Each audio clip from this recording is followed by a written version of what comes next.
Distribuição Europa Filmes do Brasil.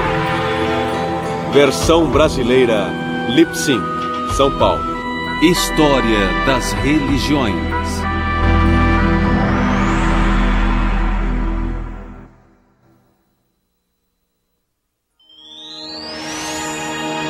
Religiões nativas da América.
Eu evito dizer espiritualidade indígena. Quando dizemos espiritualidade, nos referimos a tudo, o bem e o mal, o positivo e o negativo, seja lá o que for. O espírito acolhe todas as coisas. Nós caminhamos pela estrada espiritual. Acontece que nós tínhamos conhecimento de um ser supremo bem antes da Bíblia e as igrejas chegarem até nós.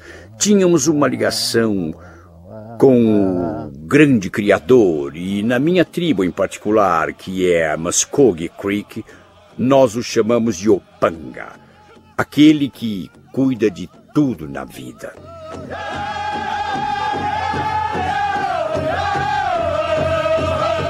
O nordeste da Sibéria há muito é uma terra desolada, onde caçadores, pescadores e colhedores lutavam para extrair sua subsistência da escassez. Há cerca de 30 ou 40 mil anos, alguns siberianos resolveram procurar uma vida mais próspera e atravessaram o congelado estreito de Bering até o hemisfério ocidental.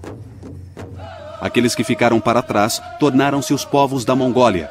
Aqueles que imigraram tornaram-se os primeiros nativo-americanos. Um dia ele me perguntou: Paris, como seu povo chama o elefante? Então eu disse a ele: Yuakoma Pasdik, Deus de nariz comprido. Aí ele disse: como chamam o leão? Patariscumbi, bicho de peito peludo. Aí ele disse: como chamam o tigre? Puxe Montana, gato selvagem. Aí ele disse: como chama o macaco? Instinish. Uma delas me fez pensar e ele disse: sabe de uma coisa? Ele chamava de mamute. Acho que mastodonte era o outro nome que ele dava. Ele disse: neste lugar, há algum tempo, desenterraram os ossos. Encontraram os ossos dele em algum lugar, na escavação, e disseram que ele já estava morto há 10 mil anos. Quando ele morreu, quer dizer, ele já havia morrido há 10 mil anos. Se vocês têm um nome para ele... Ele disse: é porque vocês já estavam por aqui, já que o chamavam de Deus de nariz comprido. E ele deve ter existido por 10 mil anos antes de se tornar extinto. Então vocês devem estar por aqui há pelo menos 20 mil anos. Isso acabou iluminando minha mente. Foi interessante descobrir isso sobre nós, índios. Como outros povos que viviam no norte, os povos pré-mongóis tinham se adaptado bem a seu ambiente gélido e desértico. Junto a outros povos do norte da Ásia e da Europa, eles desenvolveram o que estudiosos chamam de cultura circumpolar. Essas culturas circumpolares compartilhavam crenças religiosas que supriam carências espirituais associadas à sua vida de privações.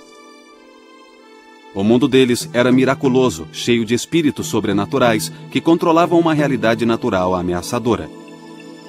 Ao contrário da maioria das religiões europeias, a religião circumpolar era uma realidade vivenciada que ia além dos sentidos, com rituais e mitos narrativos próprios. Depois que os povos siberianos antigos chegaram ao Alasca, eles se dirigiram ao sul e leste, por passagens degeladas ao longo de milhares de anos. Não sabemos muitos detalhes sobre a ordem em que migraram, mas parece que se deslocaram em pelo menos 3 grandes levas. A primeira leva consistia de povos que os linguistas chamam de ameríndios, termo que descreve tanto o povo como a língua. A maioria dos nativo-americanos pertence a esse grupo, que viajou para o extremo sul da América do Sul por volta de 9000 a.C.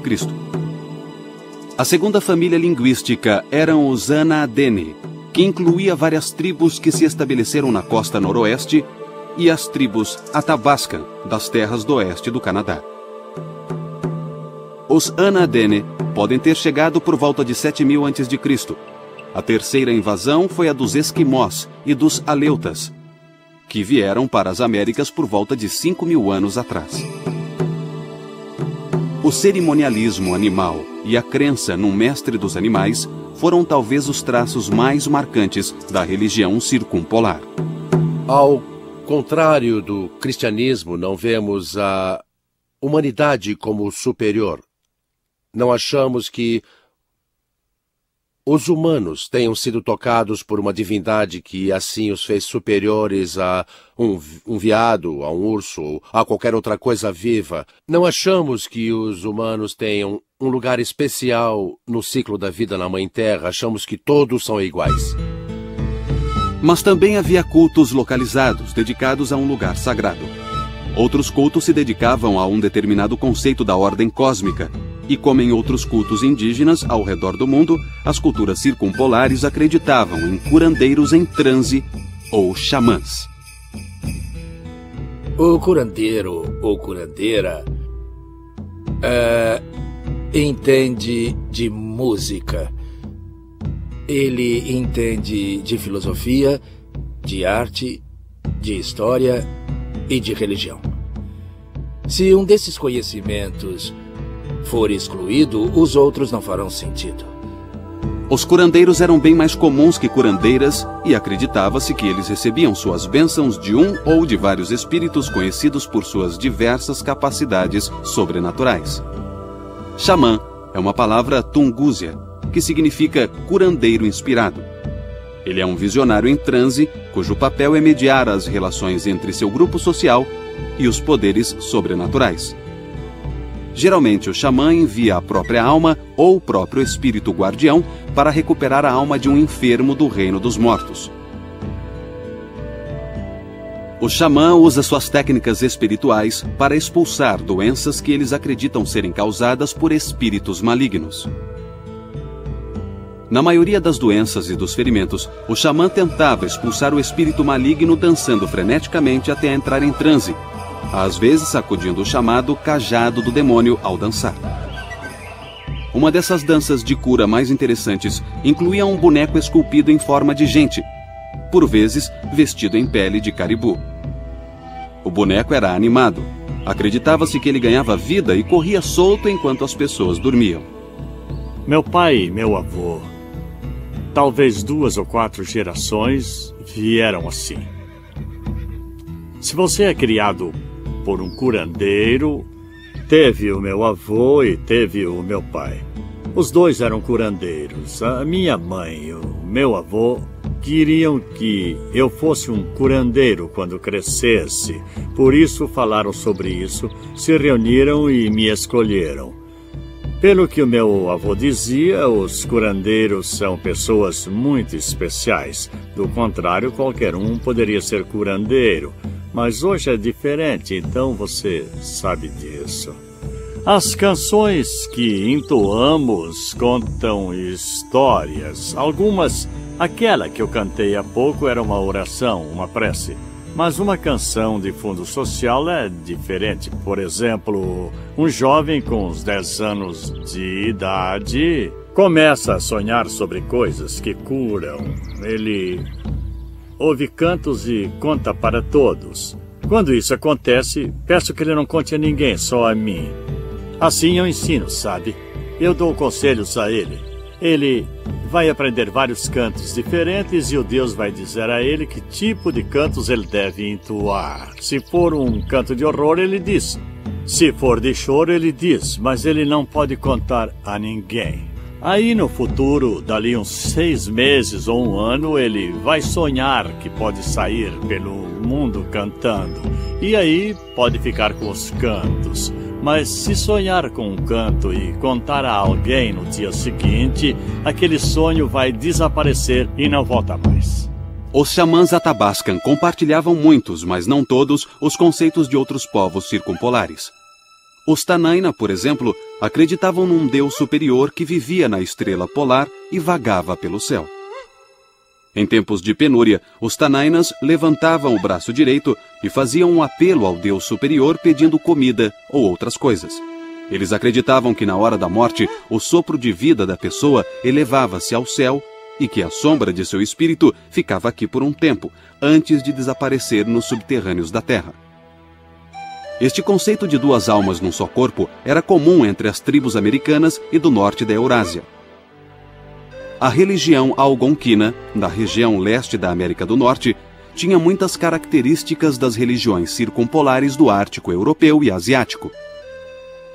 Em todas essas tradições religiosas, havia uma forte crença num Deus superior, em deuses atmosféricos e nos mestres da caça. Tinham ideias semelhantes sobre a vida após a morte e a estrutura deste mundo. Os algonquinos acreditavam num poderoso ser supremo, cercado por deuses do trovão, normalmente representados por pássaros do trovão. Também havia deuses dos ventos. Os algonquinos cultuavam a Mãe Terra e tinham uma concepção clara de sua jornada ao mundo dos mortos. O totemismo surgiu na América em quase todos os grupos tribais que eram divididos em subdivisões ou clãs. Cada clã tinha seu próprio símbolo ou guardião animal, como o veado. Os Ojibwas acreditavam que o animal do clã também podia ser o espírito guardião de uma pessoa, revelado a ela por meio de um sonho ou visão. Assim, o animal do clã indicaria as coordenadas para a caça. O mestre da vida, supervisor do homem e de seus atos, era conhecido pelos Ojibwas como Kiti Manitou, que significa grande Manitou ou grande espírito. A palavra Manitou representa tudo o que é sobrenatural ou espiritual. Os Creeks, outra tribo algonquina, chamavam seu deus superior simplesmente de Manitou. Por vezes, ele também se confundia com o mestre da caça, o espírito Caribou. Como várias outras tribos nativo-americanas, os Ojibwas idolatravam a Mãe Terra. Ela supostamente residia em árvores, arbustos e pedras. Ela era uma importante força espiritual e recebia oferendas de tabaco. Seu dom de curar e fazer a vegetação crescer era reconhecido por toda a América. Havia certos conceitos sobre o universo em que vivemos, como mantemos nosso bem-estar, qual é a nossa relação com as coisas que estão por aí, como o céu, as plantas, os insetos. Havia ensinamentos específicos que ainda existem atualmente. Eles ainda são muito úteis para nós, ainda podem nos guiar. Esses conceitos eram ligados a conceitos de saúde. E os conceitos de saúde eram ligados a conceitos de comportamento, coisas que devemos fazer por nós mesmos para manter a nossa saúde física ou a nossa saúde mental. E esses conceitos eram ligados a conceitos cerimoniais ou rituais. Então tudo isso era interligado assim. Os Mideioins erguiam cabanas cerimoniais que tinham a intenção de copiar simbolicamente o universo. Entre os rituais mais importantes estavam os ritos de iniciação, pelos quais os candidatos tinham que passar para ganhar status de curandeiros.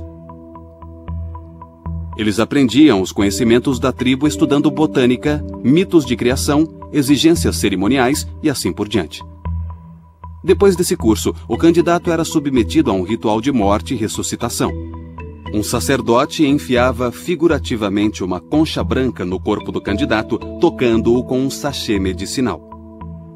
O candidato fingia morrer, e neste estado ele tinha uma visão que supostamente lhe concedia poder e um canto sagrado.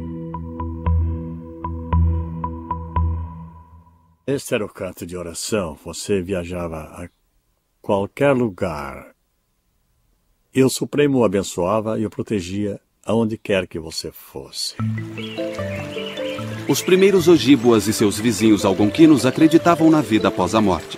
Os mortos alcançavam o pós-vida seguindo um caminho até um rio e atravessando o rio sobre um tronco escorregadio. À medida que o cristianismo influenciava seus conceitos, os nativo-americanos passaram a crer não só num paraíso para os bons, mas também num inferno para os maus. Muitas crenças e práticas religiosas nativo-americanas se originaram das culturas de caça da Ásia Circumpolar. Mas as culturas de pesca da Ásia Circumpolar também definiram a vida no Novo Mundo, principalmente ao longo da costa do Pacífico Norte. Vemos a influência das culturas de pesca mais claramente na especializada cultura áfrica dos esquimós e também nas culturas nativas na costa do noroeste do Pacífico. A cultura esquimó se desenvolveu como uma resposta ao frio do norte. O transporte de longa distância era feito por caiaques e umiaques, um barco grande utilizado por mulheres. Os esquimós caçavam com arpões e viviam em iglus. Sua religião é cheia de melancolia. Ela reflete o poder natural devastador do Ártico, onde o meio ambiente é trapaceiro, caprichoso, avassalador e frequentemente perigoso. Mas nem a natureza nem a religião afetaram sua aparência alegre. Quando pescadores esquimós praticavam crimes contra animais ou violavam outros tabus, os animais marinhos supostamente ficavam impuros, sentiam dores e desapareciam. Por extensão, a deusa Setna, cujos dedos seriam os animais marinhos, supostamente também se tornaria impura e sentiria dores. Com o desaparecimento do suprimento de comida, os esquimós seriam ameaçados pela fome. Então o xamã mandava sua alma até o fundo do mar para limpar a sujeira dos cabelos de Setna. Na verdade, vários povos circumpolares diferenciavam entre os animais terrestres e os marinhos e também entre os seres sobrenaturais que os protegiam. No Alasca, a baleia era considerada um ser sagrado. Este enorme mamífero marinho era reverenciado com um culto próprio. Os caçadores de baleia tinham que ter a visão de uma baleia, na qual recebiam cantos para entoar durante as expedições de caça. Viajando para o leste, saindo da costa noroeste da América, chegamos ao Grande Planalto, na face ocidental das Montanhas Rochosas. Aqui, a cultura da pesca se fundiu às culturas da caça e da coleta de sementes. Nesta cultura combinada, havia dois rituais interessantes. O primeiro era a cerimônia do salmão, e o segundo era a busca da visão que daria o poder. Era um rito da puberdade, executado tipicamente por rapazes a fim de iniciar sua comunicação com o mundo espiritual. Às vezes, os rituais de busca da visão duravam anos. Uma versão especialmente intensa podia incluir visões induzidas por jejum, oração e outros meios. Estes e outros rituais semelhantes persistiam até que o rapaz sonhasse com algum animal ou pássaro. Este animal ou pássaro seria designado a ele como seu espírito guardião, a quem ele poderia orar. Então o rapaz pintava o rosto com desenhos que simbolizavam o espírito guardião visto no sonho. Guardava-se parte da pele do animal guardião num saco, feito com a pele de outro animal guardião. A busca da visão não... O espírito, na verdade, já estava presente. Eles tomam consciência dele na busca da visão. Eles tomam consciência de que certas forças estão por perto. Não é necessariamente procurar uma aparição como um fantasma ou um espírito.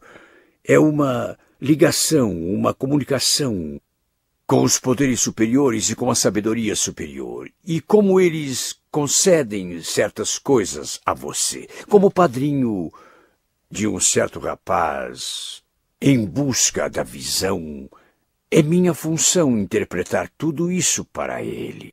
Ele veio preparado, a tribo documenta tudo, então ele trouxe cadernos. Quando ele voltou, tinha tudo documentado. Mas ele ficava sempre repetindo uma coisa. Por mais que ele tentasse não ver, aquilo não saía da sua frente no local designado para sua busca da visão, uma folhinha de grama. Ele olhava para cima e acho que estava procurando uma grande visão em algum lugar. Mas ele sempre voltava para aquela folha de grama.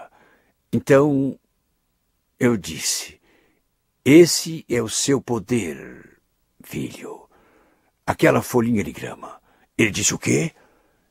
Eu disse, isso, a folha de grama. Você estava com muita pretensão, sonhando alto, estava pensando num grande urso, num grande lobo, num búfalo, numa águia ou coisa assim. O que os espíritos estão dizendo é que você tem a tendência de se achar extremamente importante. Por causa disso, você esperava que grandes coisas acontecessem. Eles puseram seus pés no chão e te fizeram pensar numa folha de grama. De maneira que o que você encontre para fazer na vida, talvez você ache que uma porta se fecha bem na sua cara para seus propósitos. Mas depois que essa situação em particular passa, você continua em pé. Aí você tenta de novo, talvez ainda não estivesse preparado. Mas você aceita e continua tentando. A capacidade de continuar em pé, de se manter em pé apesar de todos os contratempos, quaisquer que eles sejam, você vai aceitar. Fazer uma oferenda e agradecer à Mãe Terra. Há várias semelhanças entre as religiões encontradas pelas Américas do Norte e do Sul. Embora a cultura nativa americana tenha evoluído através dos milênios, muitas características das primeiras religiões de caça sobreviveram. Definir se esses povos desenvolveram sua sociedade agrícola com ou sem a influência do Velho Mundo é uma questão controversa. Houve várias oportunidades para o livre desenvolvimento da agricultura na América. Alguns teóricos dizem que as mulheres nativo-americanas, tipicamente responsáveis por coletar sementes, ervas, nozes e bulbos, descobriram como dispor suas plantas numa horta próxima.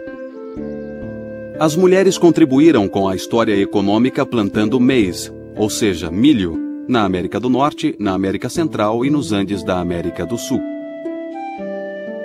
As sociedades agrícolas, tanto no Velho Mundo quanto no Novo Mundo, aumentaram o valor das plantações dentro de suas crenças religiosas.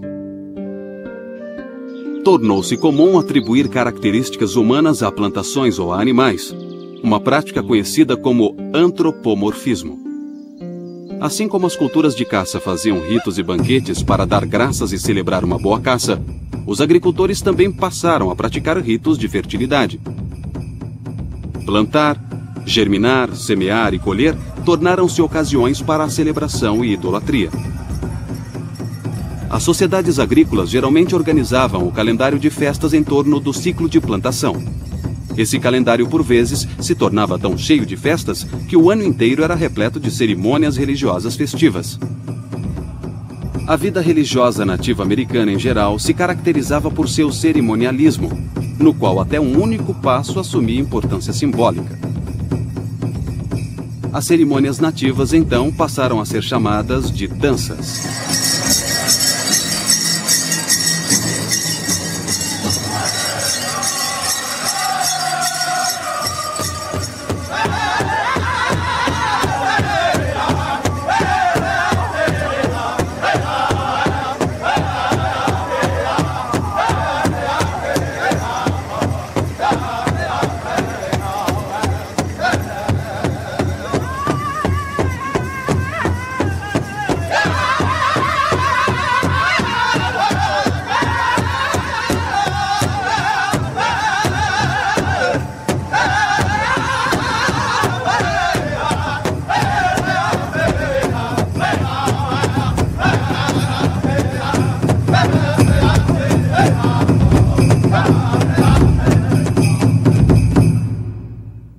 Os nativos norte-americanos, conhecidos como iroqueses, formavam uma confederação com as tribos líderes da região nordeste da América do Norte.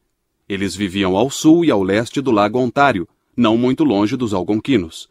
Esta área agora é o estado de Nova York. Os iroqueses eram uma congregação das chamadas 5 Nações. As tribos Mohawk, Oneida, Onondaga, Cayuga e Seneca. Todas essas tribos eram especialistas em guerra e em organizações políticas pacíficas. Por viverem numa área repleta de árvores de madeira de lei, construíram casas e paliçadas cercadas por terras de cultivo. Os homens pescavam, caçavam pássaros e matavam veados. As mulheres limpavam a terra e cultivavam milho, vagem e abóbora. A religião iroquesa refletia a importância da mulher na economia. O mito da criação dos iroqueses enfatizava o papel da grande deusa. Ela não era um ser supremo, mas ela cuidava das mulheres, do seu trabalho em casa e nos campos agrícolas. A grande deusa também fazia as plantações crescerem. Os iroqueses acreditavam que um homem sobrenatural era responsável pelo crescimento das plantações. Ele era o criador de trovões que traziam a chuva.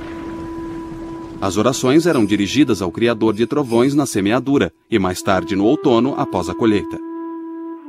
A época de plantio dos iroqueses começava em abril, iniciando um ciclo de trabalho árduo e festividades religiosas. O Festival do Bordo se dava quando a seiva escorria no início da primavera. Neste festival, as pessoas ofereciam graças e tabaco ao Ser Supremo, ao bordo e à floresta. Também na primavera, eles plantavam os 3 irmãos: milho, vagem e abóbora. No inverno, antes que os rituais de um novo ano começassem, os iroqueses humildemente confessavam suas transgressões rituais. A celebração de Ano Novo era feita durante 7 dias em fevereiro, quando as estrelas da Pleiade ficavam acima do horizonte no pôr do sol. A cerimônia era apresentada por 2 arautos, chamados Cabeças Grandes, usando fantasias de animal, ecoando os ritos de Ano Novo das tribos de caça. Os arautos advertiam as pessoas para que relatassem seus sonhos sob risco de ficarem doentes. Os sonhos eram então apresentados em forma de enigmas. Os membros da tribo tinham que adivinhar os sonhos e a resposta correta causava grande alegria na tribo. As tribos iroquesas usavam o festival de Ano Novo para extinguir o fogo antigo e acender o novo. Embora os iroqueses fossem um povo predominantemente agrícola, havia vários espíritos intimamente ligados à caça e às extensas florestas que os cercavam. Muitos deles eram vistos em visões. Pequenas pessoas invisíveis das florestas supostamente tomavam conta dos iroqueses e, com seus pequenos arcos e flechas, acertariam qualquer caça que desejassem. Os iroqueses também acreditavam em outros espíritos da floresta chamados de rostos falsos, que possuíam rostos contorcidos, mas nenhum corpo. Esses espíritos eram tão assustadores que quem olhasse para eles ficaria paralisado e poderia morrer.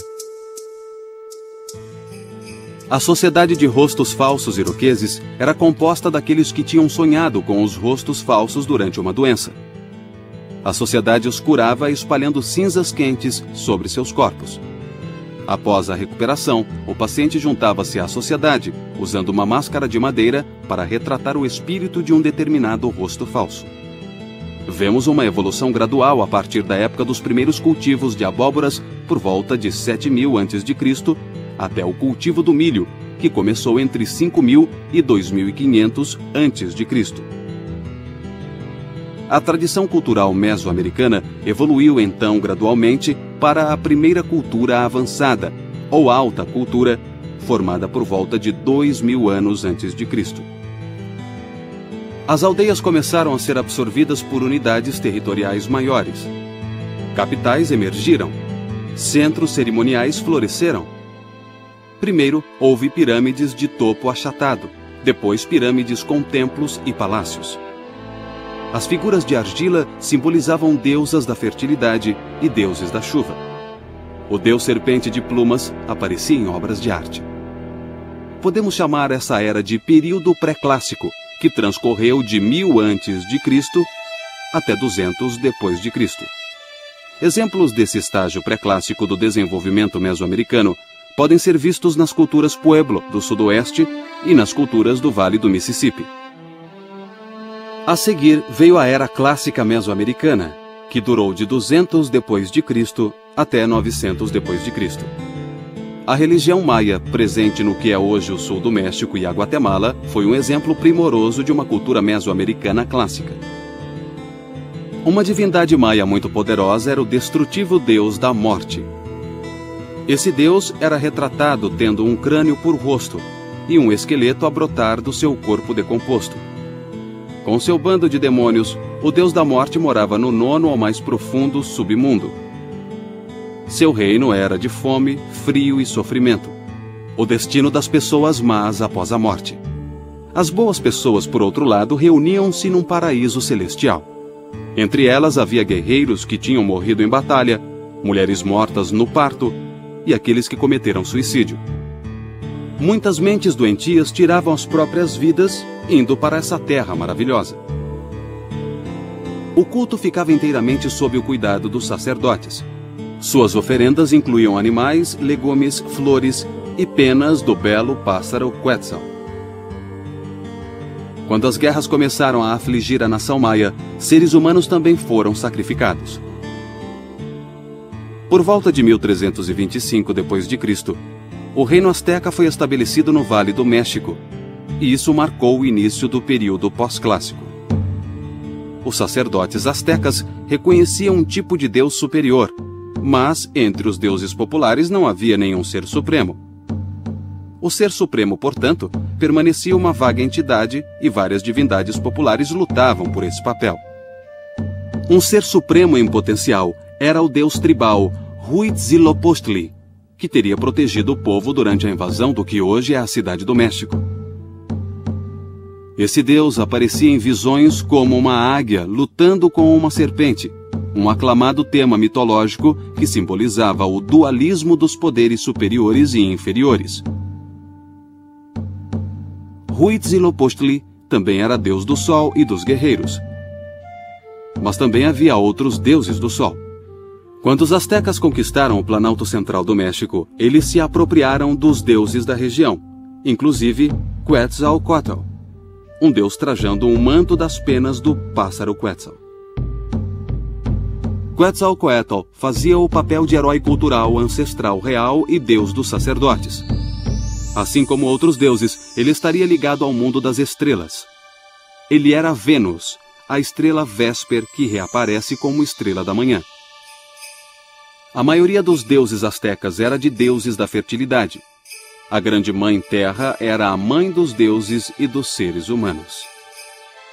Ela era parcialmente representada por uma serpente e devorava toda a sujeira causada pelos pecados humanos quando confessados a ela. Também havia Tlaloc, o principal deus da agricultura e também da chuva, responsável por reunir as nuvens. Durante as secas, os astecas sacrificavam crianças para agradá-lo. Um deus asteca da vegetação era chamado o Esfolado. O corpo dele era coberto com a pele de uma pessoa sacrificada, representando a nova camada de vegetação na primavera. Para os conquistadores espanhóis, os sacerdotes astecas eram sujeitos sujos e repulsivos, que fediam ao sangue sacrificado que manchava seus corpos. Suas orelhas eram constantemente perfuradas para extrair o sangue que ofereciam aos deuses. O lugar de culto mais impressionante era o grande templo que hoje fica na cidade do México e era dedicado a Huitzilopochtli e Tlaloc. Durante a inauguração do grande templo em 1487, foram sacrificados nada menos que 20.000 prisioneiros de guerra. Quando os espanhóis e os índios ainda estavam em paz, o rei asteca, Montezuma, mostrou o templo ao líder espanhol, Hernán Cortés. O rei em pessoa tinha sacrificado prisioneiros naquela mesma manhã. Ele disse que se sentiu elevado após cometer o ato. Ele explicou a Cortés que se os sacrifícios humanos parassem, a ordem do mundo asteca entraria em colapso. As crenças astecas sobre os mortos eram semelhantes às dos maias. Nas altas culturas da América Central, acreditava-se que o status social e o tipo de morte influenciavam o destino da pessoa no pós-vida. Portanto, as pessoas boas eram aquelas que levavam uma vida socialmente aceitável. A cultura Pueblo devia sua formação às influências prévias da cultura pré-clássica em geral do México. Os índios do Sudoeste, por volta de 2000 a.C., começaram a passar de coletores de sementes a agricultores. Suas casas de adobe, chamadas pueblos, tinham vários andares construídos sobre múltiplos terraços. Eles plantavam hortas nas margens dos rios para obter uma boa irrigação. Muitas preces e rituais focalizavam a necessidade de chuva e de umidade no seu ambiente desértico. Da mesma forma que na alta cultura mexicana, a agricultura pueblo era basicamente uma função masculina, embora as mulheres ajudassem a plantar milho, abobrinha, vagem, abóbora e tabaco. Embora a caça e a coleta tenham sido muito importantes para a economia pueblo, os produtos agrícolas eram sua principal fonte de alimento. Os pueblos podem ter sido a cultura mais secreta da América do Norte, mas os nativo-americanos em geral nunca aceitaram forasteiros em seus rituais religiosos. Eles acreditavam que o mistério sagrado evapora se exposto a forasteiros que não o compreendem. Os povos Pueblo do leste e do oeste seguiram diferentes padrões de política social. No oeste, os povos Zuni e Hopi eram divididos entre clãs que eram matrilineares, com relações ancestrais que seguiam a linhagem da mãe. As casas e os milharais eram propriedade das mulheres. Por outro lado, os pueblos do Rio Grande, no leste, dividiam suas aldeias em lotes patrilineares. Essas tribos então se dividiam em partes praticamente iguais, cada uma com ascendência paternal. A tribo Zuni, no oeste, que vivia perto da atual fronteira entre o Novo México e o Arizona, destacava-se como uma sociedade de complexidade impressionante. Como todos os povos pueblo, os Zunis sempre foram conservadores. Seu pueblo fica num lugar que eles ocupam desde 700 d.C. Esse aqui, esse círculo, ele representa o centro.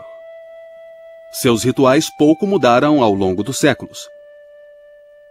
Todas suas cerimônias são integradas pela visão especial que os Zunis têm do simbolismo do universo. O céu é masculino e a terra é feminina.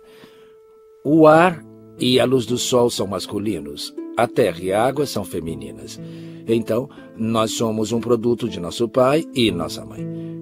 E toda vez que pisamos, em cada passo que nós damos nessa terra, existe esse amor grandioso, esse carinho e também a cura que recebemos da nossa mãe. Cada vez que respiramos e nos expomos à luz do sol, nós absorvemos o mesmo do nosso pai. Portanto, é assim que vivemos aqui nessa terra. E essa cerimônia leva isso em consideração. Estamos sentados numa rogã. O chão da rogã é feito de terra. Quando entramos numa rogã e executamos a cerimônia, tocamos a terra. Por quê? Porque ela é a nossa mãe. Há poder de cura em nossa mãe. Há grande carinho e amor. Precisamos disso. E toda vez que inspiramos, recebemos o mesmo do nosso pai. Então, o outro universo, a energia, a força, está contido nesta cerimônia. Então, somos devolvidos ao equilíbrio por nossa mãe e nosso pai. E somos curados.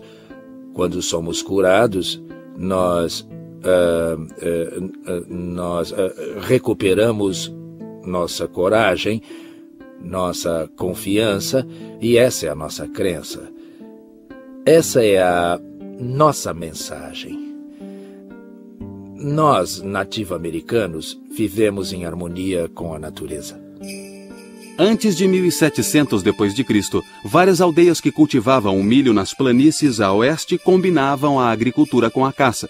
entre elas a tribo Pawnee, habitantes do atual estado de Nebraska.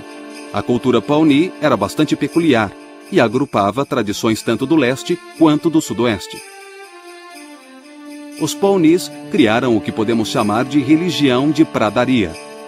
Era uma religião agrícola adaptada às extensas pradarias com ritos do milho, fraternidades de dança e chefes quase sagrados.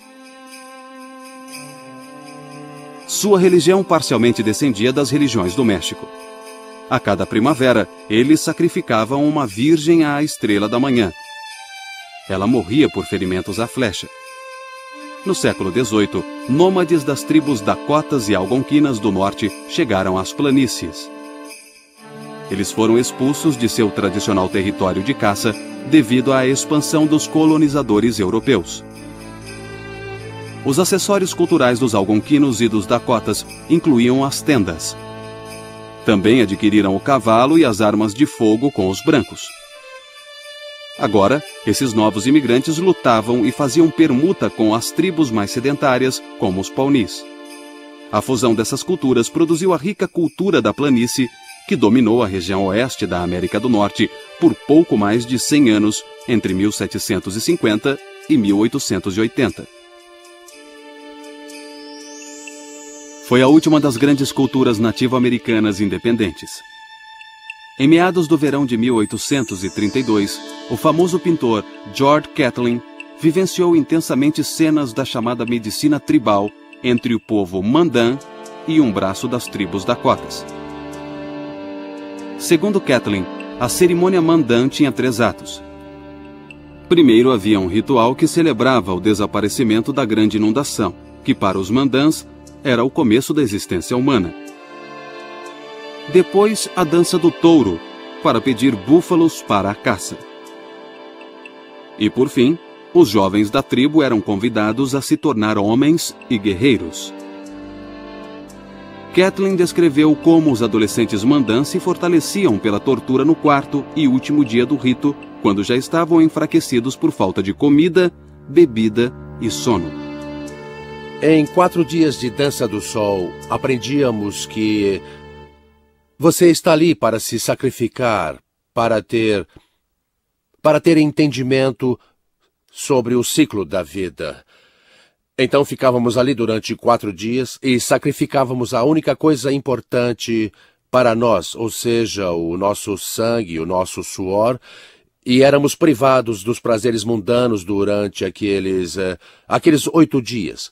Nós não considerávamos uma tortura. A tortura é o que se faz ao inimigo. Hoje, quase na virada do século XXI, a dança do sol ainda é praticada pelos índios da planície nas reservas. Eles jejuam durante 3 ou 4 dias. E também dançam, oram e recebem bênçãos dos curandeiros da tribo. A prática religiosa nativa americana mudou muito nos tempos modernos.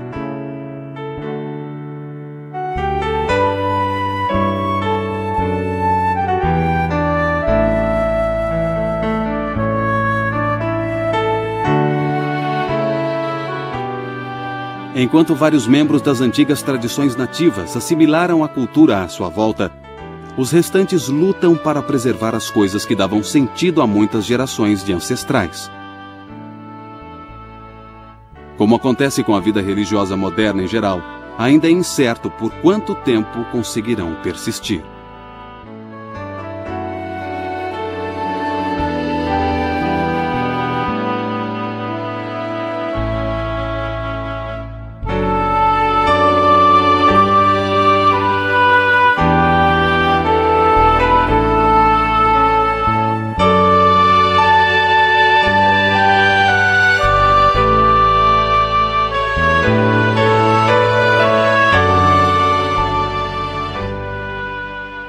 O mundo precisa respeitar a filosofia dos povos naturais, seja dos índios, africanos, asiáticos ou dos europeus.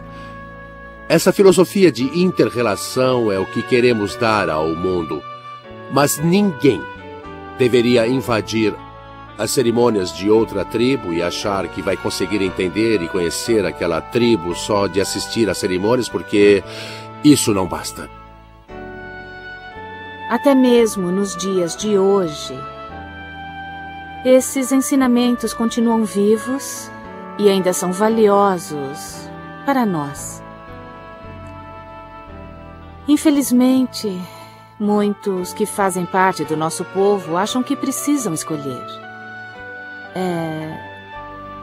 Escolher entre os conceitos mais antigos e os mais recentes. E quanto a mim, eu